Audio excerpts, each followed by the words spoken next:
ઓમ સ્વામિનારાયણાય નમઃ. સ્વામિનારાયણ હરે વચનામત ગઢડા પ્રથમ પ્રકરણનું 24મું.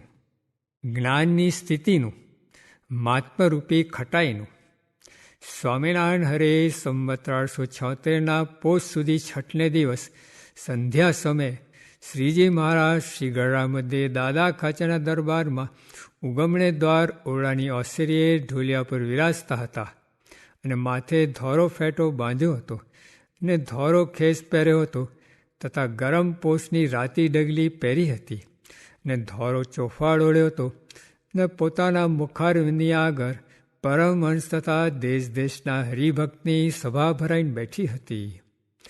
પછી શ્રીજી મહારાજ પરમહંસ પ્રત્યે બોલ્યા છે, જે રીતે જ્ઞાને કહીને સ્થિતિ થાય છે તે કહીએ છીએ તે જ્ઞાન કેવું છે તો પ્રકૃતિ પુરુષથી પર છે અને જ્ઞાનને વિશે સ્થિતિ થાય છે ત્યારે પ્રકૃતિ પુરુષ ને પ્રકૃતિ પુરુષનું જે કાર્ય તે કાંઈ નજરમાં આવતું નથી અને એનું નામ જ્ઞાન પ્રલય કહેવાય છે.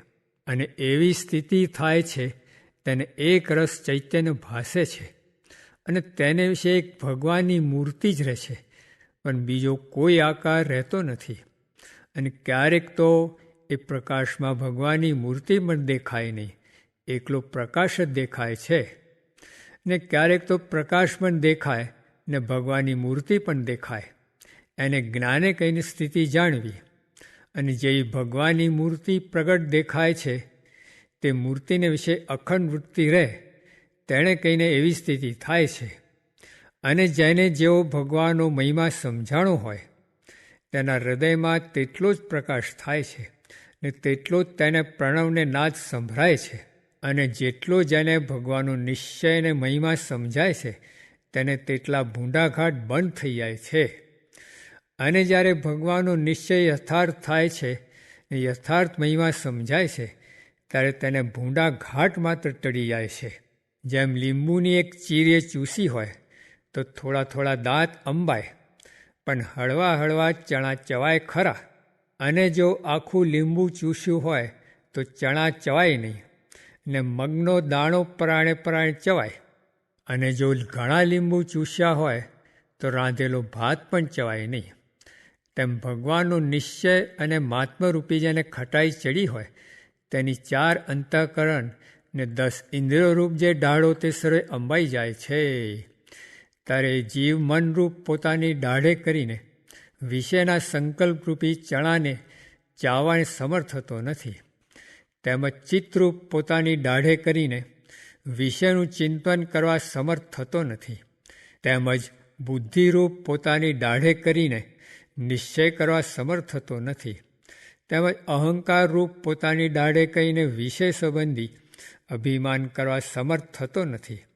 તેમજ પંચ જ્ઞાન ઇન્દ્રિયો ને પંચ કર્મ ઇન્દ્રિયો રૂપ જે દાઢો છે તે દાઢે કરીને તે ઇન્દ્રિયોના વિષયરૂપ જે ચણા તેને ચાવવાને સમર્થ થતો નથી. અને જેને યથાર્થ ભગવાનનો નિશ્ચય ના હોય ને યથાર્થ ભગવાનનો મહિમા જણાનો ના હોય તેના ઇન્દ્રિયો તથા અંતઃકરણ તે પોતપોતાના વિષય થકી યથાર્થપણે નિવૃત્તિ પામતા નથી. અને જે ભગવાનનું સ્વરૂપ છે તે તો માયા ને માયાના જે ગુણ તે થકી પર છે અને સર્વ વિકારે રહિત છે પણ જીવના કલ્યાણને અર્થે મનુષ્ય જેવા ભાસે છે. તે ભગવાનને વિશે જે અલ્પમતીવાળા છે તે જેવા જેવા દોષ કલ્પે છે તે ભગવાન વિશે તો એકેય દોષ નથી પણ કલ્પનારાની બુદ્ધિમાંથી એ દોષ કોઈ કાળે ટળવાના નહીં. તેમાં જે ભગવાનને કામી સમજે છે તે પોતે અત્યંત કામી થઈ જાય છે અને જે ભગવાનને ક્રોધી સમજે છે તે પોતે અત્યંત ક્રોધી થઈ જાય છે. અને જે ભગવાનને લોભી સમજે છે તે પોતે અત્યંત લોભી થઈ જાય છે. અને જે ભગવાનને ઈર્ષ્યાવાન સમજે છે તે પોતે અત્યંત ઈર્ષાવાન થઈ જાય છે. એ આદિક જે દોષ ભગવાન વિશે કલ્પે છે તે તો જેમ સૂર્ય સામું ધૂળની ફાટ ભરીને નાખીએ તે પોતાની આંખમાં પડે છે તેમ ભગવાનને વિશે જે જાતનો દોષ કલ્પે છે તે દોષ પોતાને દુઃખ દે છે. અને પોતામાં ગમે તેવા ભૂંડા સ્વભાવ હોય ને જો ભગવાનને અતિશય નિર્દોષ સમજે તો પોતે પણ અતિશય નિર્દોષ થઈ જાય છે. પછી બ્રહ્માંડ સ્વામી પૂછ્યું છે, કોઈ વિષયમાં પણ પોતાના ઇન્દ્રિયો તણાતા ના હોય ને અંતઃકરણમાં પણ ખોટા ઘાટ થતા ના હોય ને ભગવાનનો નિશ્ચય પણ યથાર્થ છે તો પણ અપૂર્ણપણું રહે છે ને અંતર સૂનું રહે છે, તેનું શું કારણ છે?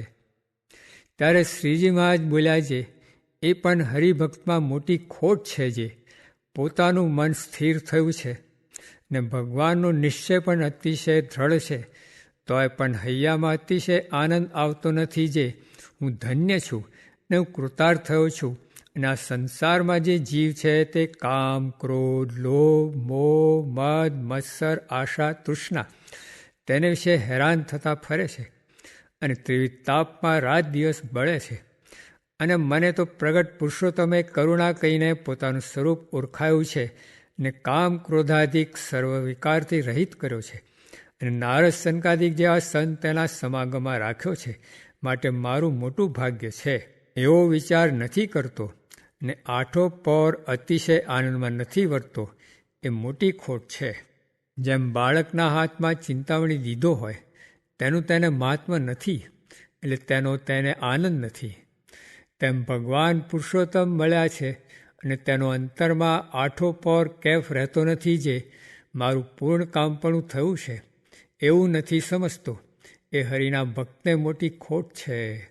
અને જ્યારે કોઈ હરિભક્તનો દોષ નજરમાં આવે ત્યારે એમ સમજવું છે, આનો સ્વભાવ તો સત્સંગમાં ન ઘટે એવો છે, તોય પણ એને જો સત્સંગ મળ્યો છે અને એ જો જેવો તેવો છે તોય પણ સત્સંગમાં પડ્યો છે તો એનો પૂર્વજન્મનો અથવા આ જન્મનો સંસ્કાર ભારે છે, તો આવો સત્સંગ મળ્યો છે એમ સમજીને તેનો પણ અતિશય ગુણ લેવો.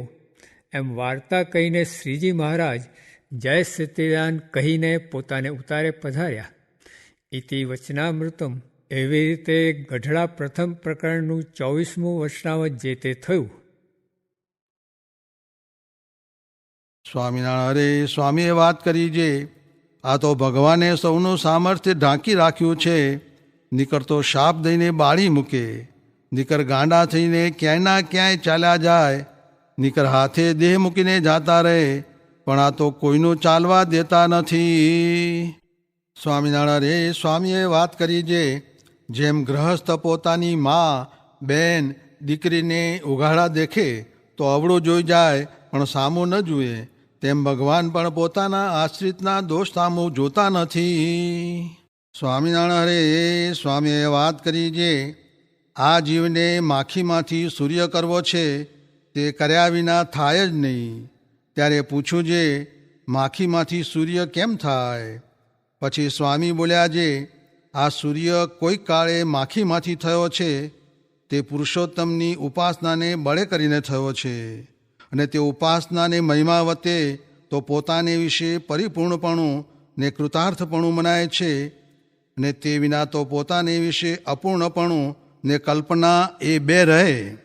તે ઉપર ગંગા જળિયા કૂવાનું વચનામૃત વંચાવીને બોલ્યા છે, જેવા મહારાજને જાણે તેઓ પોતે થાય છે, ત્યારે તેને અપૂર્ણપણું ને કલ્પના કેમ રહે? ન જ રહે. ને આવું ભગવાનના સ્વરૂપ સંબંધી જે જ્ઞાન છે તે તો કોઈ દિવસ નાશ થાય તેવું નથી. ને તે જઠરાગ્નિએ કરીને કે વીજળીના અગ્નિએ કરીને કે વળવાના અગ્નિએ કરીને પણ આ જ્ઞાન નાશ થાય તેવું નથી. અને તે જ્ઞાન તો અખંડ ને અવિનાશી છે. તે જેમ પુરુષોત્તમ અક્ષર ને અક્ષરધામના મુક્તો સનાતન છે, તેમ આ જ્ઞાન પણ સનાતન છે. એટલી વાત કરી ત્યાં વાસુદેવ હરે થયા, તે જમવા પધાર્યા. સ્વામિનારાયણ હરે સ્વામીએ વાત કરી છે, આ સાધુ મનુષ્ય જેવા જણાય છે પણ મનુષ્ય જેવા નથી.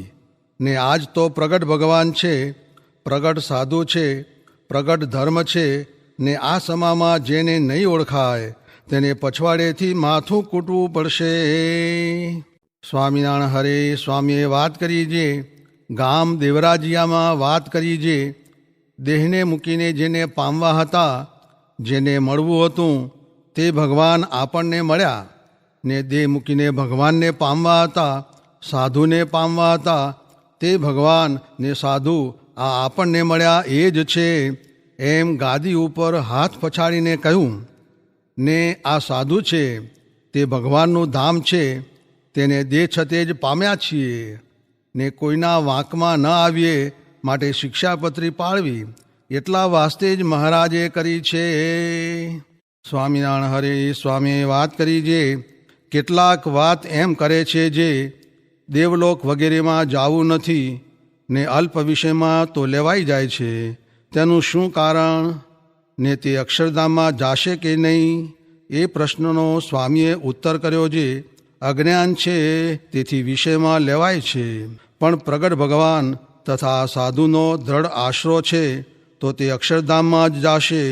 ને એ પ્રમાણે આશરો નથી ને તે ઉપર પ્રમાણે વાત તો કરે છે, તો પણ તે અક્ષરધામમાં નહીં જાય. ને જેની સાથે પ્રીતિ છે તેના ધામમાં જાશે. ત્યાં દ્રષ્ટાંત દીધું છે, ગાયકવાડનો છોકરો મૂળાસારું રૂએ પણ રાજ તેને જ મળશે. સ્વામિનારાયણ હરે. સ્વામીએ વાત કરી જે ભગવાન તો ઘણાયને મળે છે પણ આવી ગમ્મત કોઈએ કરાવી નથી. ને આ યોગ ઘણો દુર્લભ છે, ફરી ફરીને આવો યોગ નહીં બને, કારણ કે હાલ સાક્ષાત ભગવાનનો યોગ છે ને હાલમાં ઘડી ઘડી પળ પળ જાય છે, તે ઘણી દુર્લભ છે.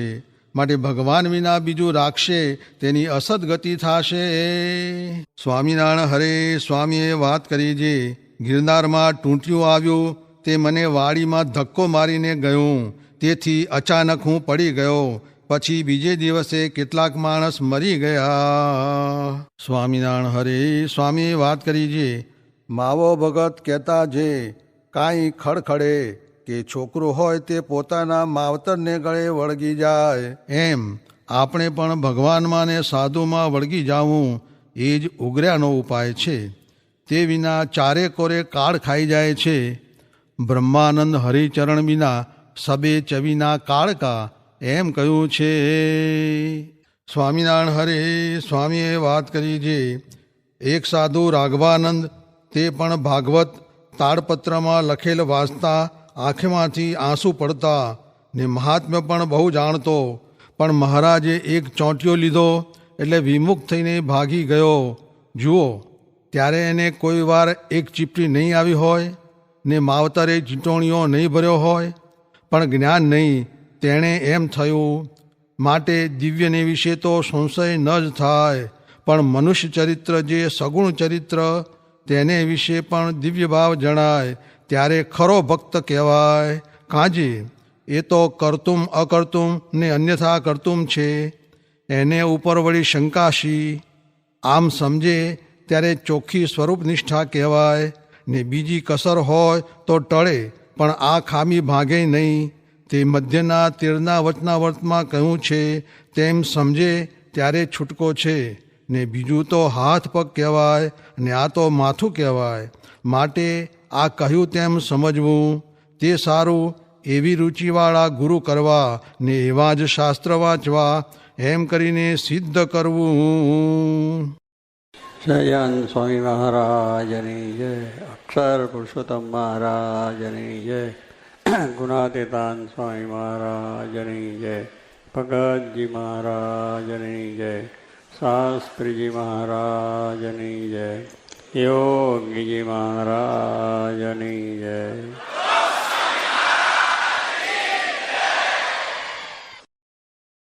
ગોપાળાન સ્વામી મહારાજની જય અને મંગળીયા બાપાની પણ જય.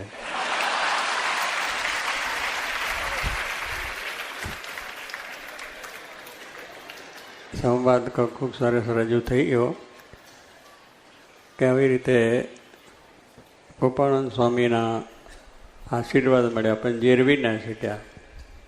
જરાક હોદ્દો અધિકાર મળ્યો એમાંથી બસ થઈ ગયું, પછી કોઈને ગણે નહીં. ફરી દર્શન આવ્યા તો ટાઈમ પણ નથી, પાછા ઉપડી ગયા. બાપા આવ્યા તો બાપા તો બહુ સુરવીર થતા વળી પાછા કે આ નિયમ લેવાની વાત કરી, બધું જ મારું નિયમ છે, હું લેવું છું. વ્યસનની વાત કરી તો બધાની વાત છે, ફલાણું તો બધું બરાબર છે, કથાવાળા તો બરાબર. એટલે બાપાને પેલો ઘણો સમજાવે ત્યારે બેસ ટાણામણા બેસ, તારે બોલવાનું નહીં. કારણ કે બેટા કરતાં બાપ હવયો થયો ને આ તો. એટલે બાપાને બેટો સમજાય તો બાપા સમજાય નહીં. કારણ કે જૂના જમાનામાં ખાધેલો હોય એને બધી રીતે પૂરા. એટલે આવા બાપા મળ્યા હોય તો આપણું બધું હરખું જ કરી આપે ને. જો છોકરો એવો મળ્યો હોય તો બાપનું હરખું કરી આપે. કુસંગ વસ્તુ એવી છે, કુસંગ લાગે એટલે તો પછી માણસ ખલાસ થઈ જાય. અને એમાં પછી પાછું જોઈને જુએ નહીં, ઘર બાર બધું વેચાઈ જાય ને કોઈ હાથે પગે થઈ જાય ને ભીખ માગતો થાય ને તોય પાછું એનું વ્યસન છૂટે નહીં. એટલે આવી રીતનું આ દુનિયાનું છે. એટલા માટે શ્રીજી મહારાજ સાક્ષાત પધાર્યા અને આવા ગુણાત્યાન સ્વામી, ગોપાલ સ્વામી જેવા મહાન સંતો બધા થયા. મહારાજે સંતોને એટલા જ માટે કહ્યું કે તમે ગામો ગામ વિચરણ કરો અને લોકોને સત્સંગ કરાવો અને એ વ્યસન બધાને મુકાવો. કારણ કે નિર્વ્યસની જીવન જો થાય તો જ માણસ સુખી થાય. સુખી થાય એટલે કરોડપતિ તો ના થાય, પણ ખાવા પીવાનું ઘરબાર તો મળે જ. એટલું તો મળે બરોબર છે ને. પણ આ તો નહીં, કરોડપતિ થવું છે, બંગલો કરવો છે અને પ્લેનમાં ઉડવું છે, એટલે ખોટા ધંધા કરવા પડે. એના કરતાં ભગવાનની દયાથી જે મળે એમાં શાંતિને સુખ રાખવું જોઈએ.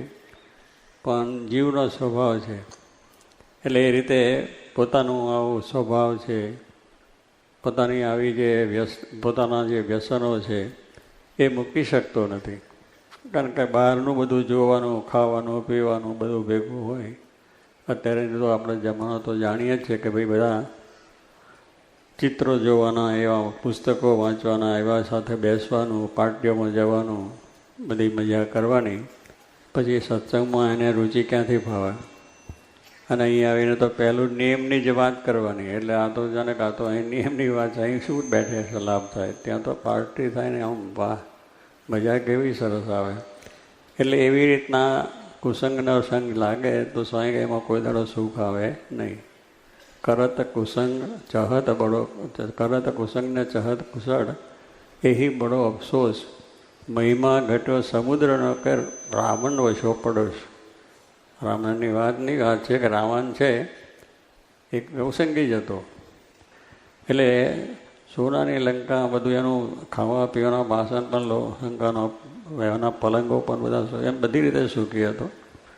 પણ બધાને હેરાનગતિ બીજું ત્રીજું કરે ને વ્યસનમાં જલસા બધું કર્યા કરે. એટલે ભગવાન રામ ગયા અને મોટામાં મોટો કુસંગ એને શું કર્યો? સીતાનું હરણ કરી ગયો. હવે આટલી બધી સમૃદ્ધિ, પૈસા, ટકા, એને તો મંદોદરી જેવી એની રાણી હતી, એ પણ ભક્ત હતો, એને ઘણું સમજાવે પણ સમજે નહીં. એટલે હવે બધું એને સુખ સંપન્ન બધું જ હતું. એનો દીકરો પણ પેલો બહુ સારો કહેવાતો. આવી બધી હતી એની સૈન્ય પણ હતું. પણ બધું ખોટું જ કરવાનું અને બધું હેરાન પરેશાન બધાને કરવાનું. પણ છેવટે બુદ્ધિ, કુબુદ્ધિ જેને કહીએ એને થઈને સીતાજીનું હરણ કર્યું. જંગલમાં રામ ફરવા ગયા, અરે વનવાસમાં ગયા ત્યારે. હવે એમાંથી આ બુદ્ધિની થઈ એટલે જ એનો પછી નાશ હોય ને. અમુક સુધી તો ભગવાન સહન કરે, પણ જ્યારે અતિ પાપ કરે તો ભગવાન સહન ન કરે. હવે પોતાને આટલું બધું સમૃદ્ધિ બધી છે છતાં પણ સીતાજી જેવા પવિત્ર રામનો પત્ની એના ઉપર આવી દ્રષ્ટિ થઈ. અને પાછું છેતરવામાં તો આવડે, છેતરવામાં કંઈ વાંધો ના આવે. એટલા માટે જ આ બાવાનો વેશ લેવો તમારે. હા, છેતરવામાં આ સારામાં સારું છે. બાવાનો વેશ લીધો એટલે આ સન કરતાં કરતાં થઈ જાય. એટલે ભગવાન રામને પેલા રાવણને એવી એક કળા કરી કે પેલો હરણ, સોનાનું હરણ ઉપર ચડકાર ખોળવાનો બધો એ ચડતું ચડતું ત્યાં આવ્યો આશ્રમ પાસે એમની મઢી પાસે. અને સીતાજીને થયું કે આ બધું થાય ત્યારે પછી એવું થાય. સીતાને મન થયું કે આ હરણ આપણે જોઈએ તો સારું, આપણે ત્યાં હરણ હોય તો આપણી ઝૂંપડીઓમાં. ભગવાન રામ કહે રહેવા દે ને, આપણે જંગલમાં ફરવું પાછું હરણિયાનું ક્યાં ભેગું લેવું? એ વળી પાછું બંધન થઈને થયા. પણ એમના જરા આગ્રહ રહ્યો એ રામ ભગવાન એને થયું કે ચાલો લઈએ. અને રામને જોયું કે આ જંગલ છે અને અહીંયા એકલા સીતાજી રહે ઠીક નહીં. એટલે લક્ષ્મણને કહ્યું કે તમે રહો. એટલે લક્ષ્મણ પછી ત્યાં બેસાડ્યા કે કોઈ આવે તો જોજો. પછી પેલો હરણ જાય છે આગળ અને આમ ભગવાન રામ પાછળ જાય છે પકડવા માટે. પણ આ તો આસુરી હતો અને આસુરીએ હરણની આ જાતનો વેશ ધારણ કર્યો હતો. એટલે દોડ્યો જાય થોડેક આગળ ગયા પછી રામે બાણ માર્યું ને એને પડ્યો ને એટલે ઓ એમ કરીને ઓ રામ એમ કરીને અરે ઓ લક્ષ્મણ ધાજે એમ કહ્યું. લક્ષ્મણને બૂમ પાડી, એમાંથી અવાજ નીકળ્યો.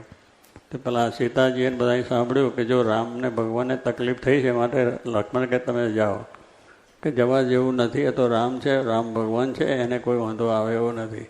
ના એવું નહીં, પણ તમારે જવું જ જોઈએ કે આવી છે ને એમને ત્યાંથી આવો અવાજ આવ્યો છે. ત્યાં આગ્રહ કર્યો અને એ પ્રમાણે એમના જરા સ્વભાવમાં હટતો હોય એમાં ત્યારે તમને અનુભવ તો હશે બધા. હા, ડોકું હલાવ્યું ખરું મારા, દરેકને થોડું ઘણું હોય એમ, પણ ઘણા એવું હોતું નથી. પાછા કોક ઠેકાણા હોય પાછા તમારા તો પણ અનુભવ થતો હોય ને ક્યારેક ત્યારે. એટલે એને કહ્યું એટલે પછી લક્ષ્મણને શું પાછું વેન પણ માર્યું કે રામ મરે ને સીતા લક્ષ્મણને વરે એવું તમારું હશે, તે માટે ખોટું છે. લક્ષ્મણને તો ત્રિકાળમય દર્શન, દ્વિકાળમય વિચાર નહીં. સાથે હતા તો પણ એને જ્યારે પેલા ઘરેણાની વાત પેલા લઈ ગયા હતા, પડી ગયા હતા, જોયા તો એમને કહ્યું કે બધા આ પગનું કહ્યું, હાથનું કહ્યું, કાળાનું કહ્યું, બધું કહ્યું, પણ મુખારવિંદનું ના કહ્યું. કેમ તો ભેગા રહ્યા પણ મુખારીને સામું કોઈ દિવસ દ્રષ્ટિ કરીને જોયું નથી, કે વિશેષ રીતે એમને જોયા કરું એવું નહોતું.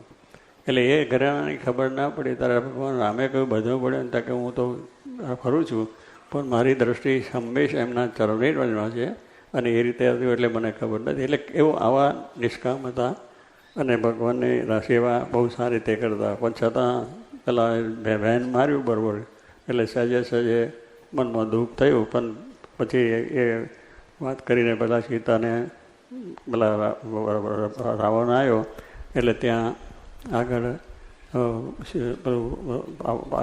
પેલો લક્ષ્મણજી ગયા ત્યાં પેલા રામ સાથે. એટલે પછી ભિક્ષા માગીને ભિક્ષા આપી કે લેવો ના કે અંદર આવો. આપણો તો ધર્મ તો છે ને, અતિથિ કોઈ પણ આવ્યો હોય તો કરવો, પણ આ તો કપટવાળો હતો, છડકપટવાળો હતો અને બાવો હતો. આ બે બાવા છે ને બધા બેઠા છે ઠગિયા. એટલે એવા પાછા થઈ ગયા એને લઈને કહ્યું કે હું તો ભિક્ષા આપો તો અહીંયા આપો, મારા હાથ પાસે આવીને, નહીં તો નહીં લેવું. સીધા બહુ સારું એનો અઠાગ્રહ છે તે આવો નજીક. એટલે અંદર આવ્યો પણ અંદર પેલું એ કરવું હતું ને, લક્ષ્મણ રેખા હતી એટલે અંદર જવાય એવું નહોતું. એટલે બહુ આગ્રહ કર્યો તો અહીં આપો તો આપો એમ. એને કપડા અતિથિ તો જઈએ, ગયા તો હરણ કરી ગયો, લઈ ગયો. કહેવાનું શું છે કે આ વસ્તુની અંદર કે આવી રીતે ઠગીને કરીને બીજું ત્રીજું કરવા જાય તો એ રાવણે ત્યાં આગળ લંકામાં રહેતો હતો અને ચારે બાજુ દરિયો છે. તો એટલા માટે કહ્યું કે આ કુસંગી જો રાવણ હતો અને કુસંગી કરીને દરિયાનો મહિમા હતો. સમુદ્રનો મહિમા તો અગાધ છે, અગાધ એનું પાણી છે, એમાં તરી શકાય નહીં, આની સાથે આપણે થઈ શકે નહીં. અને એટલી બધી વસ્તુ છે, દરિયો મહાન કહેવાય છે, અગાધ કહેવાય છે, એને આપણે પાર કરવું તો થવાય નહીં. અત્યારે તો વાહન ને સ્ટીમરો થઈ ગઈ છે એટલે આ પારથી ઓલે પાર બધે જઈ શકીએ છીએ બધું. એટલે પણ કહેવાનું શું છે કે એનો મહિમા અપરંપાર છે કે એને પાર કરી ન શકાય, તરી ન શકાય. પણ એનું જે રામ ભગવાન ત્યાં પહોંચી ગયા લક્ષ્મણને બધું સાથે, એનું કારણ શું કે કુસંગને, રાવણને કુસંગ નડ્યો એટલે કુસંગને લઈને ભાઈ સમુદ્રનો મહિમા ઘટી ગયો. ને કારણ સમુદ્રની વાત તો મહિમાની છે. તો કહેવાનું કે કરત કુસંગ જે કરે માણસ અને પછી કુશળે રહે કે હું શું કુશળ રહ્યો, મને કંઈ વાંધો ના આવે, પણ એમાં જાય. જુગારી થાય તો જુગારમાં પૈસા જાય જ છે. જુગાર એ મોટો કુસંગ છે. જુગાર તો ધર્મરાજા પાંડવોના મોટા ભાઈ રમ્યા તો આખું રાજ જતું રહ્યું. અને દારૂની અંદર તો કેટલાય ખલાસ થઈ ગયા છે પણ માણસ મૂકી શકતો નથી. અને વ્યસન અત્યારે તો ગુટકા બધી લાઈન આમ લટકાઈ હોય. ગામ તમે જુઓ તો અહીં શું પણ જંગલમાં જાઓ તો જંગલમાં લટકાયેલા હોય છે અને બધા પીવે છે અને ખાય છે, મરે છે.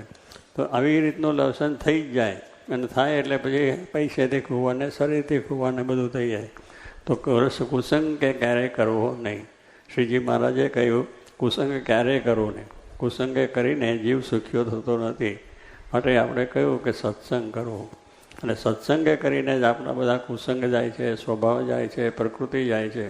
એટલે મહારાજે કહ્યું સંતોને કે ગામો ગામ જાઓ અને ત્યાં જઈ અને દરેકને વાત કરો. તે સંતો દરેક ગામમાં જતા સુથાર હોય તો સુથાર પાસે બેસીને વાત કરે, એનું કામ બગડે નહીં. અને ભગવાન ભજો, આમ કરો તેમ કરો, વ્યસન હોય તો મૂકા હોય, લુહાર હોય તો લુહારને કામ, કડિયા હોય તો કડિયા હોય, દુકાન હોય તો દુકાનદારને, દરેકને જઈને વ્યસનની વાત કરે, મુકાવે. ગામની અંદર બધા ભેગા કરીને વ્યસન મુકાવે. ઘણા એને વ્યસન એ તે મુકાયા મહારાજના વખતમાં. અને એ વખત મહારાજે આપણે આ વાત કરી છે. એટલે અત્યારે પણ આપણા સંતો હરિભક્તો વ્યસન છોડાવે છે એ આપણે જાણીએ. જોગી મહારાજે પણ દરેકને પાણી આપી તરત જ કંઈ મૂકી દો. તો શું થાય કે એ જેને મૂક્યા છે તો સુખ્યા થઈ છે, નથી મૂક્યા દુઃખી થાય તો એ તો ભગવાનની ઈચ્છા. આપણે ન મૂકી શકીએ તો પછી દુઃખથી તો થવાનું છે, કારણ કે વસ્તુ દુઃખદાયક છે. તો એ પ્રમાણે મહારાજની આજ્ઞાથી સંતો ગામો એ સત્સંગ કરાયો, વ્યસનો મૂક્યા અને લોકો સુખ્યા પણ થયા છે. એ બધા આપણા સંતોના વિચરણની વાતો સાંભળીએ ત્યારે એમાં આપણને ખ્યાલ આવે છે મહારાજના વખતમાં. એટલા માટે જ આપણને આ પ્રમાણે મહારાજના વખતે સંતો ગામ ફરીને વાત કરે છે. શાસ્ત્રીમાનના વખતમાં પણ બધા સંતો ગામ ફરીને આવી કથા વાર્તા કરીને ભગવાનનો નિશ્ચય કરાવે, ભગવાનનો ડર આશરો કરાવે. આપણો વ્યસન દૂષણ હોય તો કાઢીને સત્સંગનું કામ કરે. અને હજી ગામની અંદર ગામ પણ સુધારો થયો. એટલે આવી વસ્તુની અંદર જો મહારાજના વખત કહે છે ગુણાતાન સ્વામી કહેતા, માનભા સુરોને એ બધા બહુ બારવટિયા હતા. એટલે અધિક લોકોને હેરાન કરતા, એને પણ સત્સંગ થયો. અને એ લોકો પણ એ બધું મૂકી દીધું, બારવટિયાએ બારવટું મૂકી દીધું. આવા બધા દ્રષ્ટાંતો આપણે સાંભળીએ છીએ. તો આપણી અંદર કે જે ગમે તે હોય પણ આ નાના મોટા બધા એ સમજીને આપણે દરેક કામ, વ્યવહાર, ધંધો બધું કરવાનું છે. પણ કુસંગ ન લાગે, આપણા જીવનની અંદર કુસંગ આવે જ નહીં. એને માટે બહુ સાવધાની રાખવી. એટલે આ બધું બહારનું જોવાનું, ખાવાનું, પીવાનું બધું છે એ બધું કુસંગ જ છે. બરાબર, ખાવા પીવાનું એટલે ના નથી, કપડાની ના નથી, સારા પહેરવા, બીજું બધું પહેરો, ખાવા બધું આપણે જમવાનું બધું મળે છે. પણ જેનાથી આપણું જીવન ભ્રષ્ટ થાય, જેનાથી આપણે દુઃખી થઈએ, એવી જાતનું પછી માંસાહાર ખાવાનું ને બીજું ત્રીજું ખાવાનું, નટર ને પટર ખાવાનું અને જોવાનું એવું થાય. તો એનાથી આ બધું દુઃખના દાડા છે.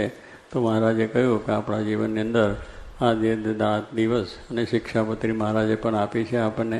શિક્ષાપત્રીમાં બધી વાતો લખેલી છે, બધા વાંચો છો અને બધું જાણો પણ છો. અને દરેક આપણે સુખ્યા છે. જે આ સત્સંગમાં રહ્યા એ સુખ્યા છે. અહીં આવીને બેઠા છે અત્યારે કેટલાક પોતાના કામકાજ મૂકીને એ થૂકીને, કારણ કે સત્સંગ કરવાથી કોક દાડો સ્વામી કે આપણું કામ થઈ જાય. સત્સંગ કરીએ તો કરતાં કોક દિવસ આપણું વ્યસન દૂષણ બધું થઈ જાય, આપણું દારિદ્ર્ય પણ ટળી જાય. કારણ કે પેલા લોકો, ખેડૂત લોકો છે ને, પહેલાં ખેતી કરતા. એટલે અત્યારે ઇલેક્ટ્રિક શું દિહારી બત્તી એવું કંઈ હતું નહીં. એટલે અગ્નિ લાવવો ક્યાંથી? એ પથ્થરો હોય, એક નાનો કટકો પકડવાનો, અને 1 લાખનો આટલો કટકો હોય. એ ખેડૂત લોકોને પેલું કરવું ચાલે, બત્તી કરવી હોય તો એને આમ મારે ટકોરા. એટલે કેટલાય તનખા નકામાં જાય, પણ પેલું રૂ મૂક્યું છે ને અડે નહીં. પણ પછી એમ કરતાં એક તનખો અડી જાય તો અગ્નિ પ્રગટી જાય. તો કહેવાનું શું છે કે એમ આપણે આ ભગવાનનું નામ ને સ્મરણ ને ભજન કરતાં આપણું જીવ સુખ્યો થઈ જાય અને સારું થઈ જાય. એટલે કહેવાનું કે શું કે મનનો પેલા દારૂ છે ને, પેલું ધડાકા થાય છે, એ દારૂ જ્યારે એક જ તંઠો પડે બધું પડી જાય. એટલે રૂ છે મોટું, તમારે આખી જીણોની અંદર રૂ હોય, પણ એમાં એક જ તનખો પડે તો બધું ભસ્મ થઈ જાય. એમ શું કે એક શબ્દ જો લાગી જાય તો આપણું બેડો પાર થઈ જાય. એક જ શબ્દ આપણો કે ભાઈ જાઓ ભગવાન ભજ્યો ને એટલું એક પડી પતી ગયું. દરેકને એવું થઈ જાય. પણ એ શબ્દ લાગી જાય તો પણ લાગે ક્યારે કે આપણે શ્રદ્ધાપૂર્વક, પ્રેમપૂર્વક, મહિમાપૂર્વક એને આપણે ગ્રહણ કરીએ તો. પણ શ્રદ્ધાને વિશ્વાસ ન હોય તો ના થાય. ભગવાન કે સંતના વચનો વિશ્વાસ જોઈએ. વિશ્વાસ હોય તો આપણું બધું કામ થઈ જાય. વિશ્વાસ એ વાહન ચાલે છે એમ કહેતા હતા આપણે પહેલાં, કે વિશ્વાસ એ વાહન, તે માલ લઈને જાય ને પૈસા બધું. એટલે શું વિશ્વાસ છે? માલ લીધો ને દીધો. અત્યારે પણ થાય છે ને, લોકો નથી શેર બજારમાં લીધા ને દીધા. ચાલે છે કે નહીં વિશ્વાસથી, પછી જાય ખરા ના આવે ખરા, બધું થાય છે કે નહીં થતું, પણ વિશ્વાસ જ છે બધું. એટલે એમાં ચાલે છે તેમ ભગવાનને સંતના ઉપર પણ વિશ્વાસ કે ભાઈ એમના વચન છે એ પાળીશું તો સુખ્યાત થવાશે, એનાથી આપણે શાંતિ પણ થશે અને આપણને આવું સુખ મળ્યું છે સત્સંગનું ભગવાનની દયાથી. તો એ પ્રમાણે આપણા કુટુંબની અંદર સત્સંગ થાય, આપણા સગાવાલામાં સત્સંગ થાય, આવી સભામાં બધા આવે કરે, એ કરીને પાછા સત્સંગ કરાવો ને લાવવો. જોગી બાપાની આજ્ઞા છે કે દરેકે સત્સંગ કરવો કરાવો. અને એ તો પેલો આપણે પ્રકાશ છે એના નિયમ આપે ને, આપણા ચોમાસામાં નિયમ આપતા, એમાં જોગીમાં એક નિયમ પણ આવતા કે આ જે પ્રકાશના તમારે 2 ગ્રાહક કરવા, કોઈને કહે 5 કરવા, એમ ગ્રાહક કરવાની વાત કરે. કોઈને કહે તમારે સત્સંગી આ 5 કરવા, 2-3 જે થાય, પણ એનો પ્રયત્ન કરજો. તો કહેવાનું છે કે એમ ભગવાનના વચનથી આપણે મહેનત કરી છે તો આજે સત્સંગ વધી ગયો. જોગી મહારાજ જેવાનું વચન છે તે બાળ મંડળને, યુવક મંડળને, સત્સંગ મંડળને, મહિલા મંડળને, બધા મોટા સત્સંગ મંડળ ગામો ગામ થયા. શું એક વાત કરતાં એમાં ભગવાન સ્વામીના વચનમાં વિશ્વાસ આવ્યો તો થયો. એમ ઘર સભાની પણ વાત કરી છે, એ પણ ઘણી બધા સભાઓ થાય છે. અને ઘણા પ્રકાશમાં આ વખતે પેલી વખત લેખ આવ્યા છે, આપણે વાંચ્યા છે બધા ભાઈઓના અનુભવો કે અમે સત્સંગ સભા કરીએ છીએ ઘરમાં તો અમારું ઘણું ઘણું કામ સુધરી ગયું. તો એ જો આપણે વિશ્વાસ રાખીશું તો વચનમાં વિશ્વાસ રાખે ભજનમાં વળી. મોટા પુરુષને ભગવાનને સંતના વચનનો વિશ્વાસ રાખે અને ભજન કરે તો એનું બધું શુદ્ધિકરણ થઈ જાય છે અને સુખ્યો જીવ થઈ જાય છે અને ભગવાનના ધામને પામે છે. તો હવે આ પ્રમાણે બળ છે તો બધાને એવું બળ રહે, હંમેશા રહે. આથી સત્સંગ છે, સત્સંગથી વધારે દળ થાય અને બધાની સેવા પણ સારી થાય અને સુખ્યા બધાને કરે અને મંગળિયા ના થઈ જવાય એ આપણે જોવાનું. આ મંગળિયાને વાત થઈ કે મંગળિયાને બહુ આમ હતો, આમને તેમ ગોપાલ સૈયા કરતો, પણ જરાક પેલો કેફ આવી ગયો કે વળી આ મંગળીઓમાં સ્વામીને વિવેક નથી ગયો, ત્યાં હદી થઈ ગયો. હવે સ્વામી તો કેટલાને સત્સંગ કરે, કેટલાનું વ્યસન થાય, આ બધું કર્યું, પણ પોતાને જરા અમલ આવી ગયો. અમલ કહેવાય ને એ અધિકારનો પણ અમલ છે. દારૂનો જેમ અમલ, અફીણનો અમલ, એમ કેપ ચડી જાય, બીડીનો ચડી જાય, સિગરેટનો ચડી જાય, બધા અમલ બહુ છે. એમ જેમ ચડે એમ આ પણ એક જાતનો અધિકાર. અને બધાને પૈસા બહુ હોય એટલે બધી સમૃદ્ધિ હોય, એનો પણ અમલ છે. પણ ભગવાનને સંતની આગળ આપણે કંઈ નહીં, એની દયાથી જ આપણને પ્રાપ્ત થયું છે. તો જ્યાં ગાડી સ્વામી કહે છે આપણને એ થાય છે ત્યાં તો માન મૂકવાનું છે, આપણું માનને કાઢવાનું છે. તો એવી રીતની આપણી સમજણ દળ થાય અને બધા સર્વે સુખિયા થાય એ માટે મહારાજને પ્રાર્થના.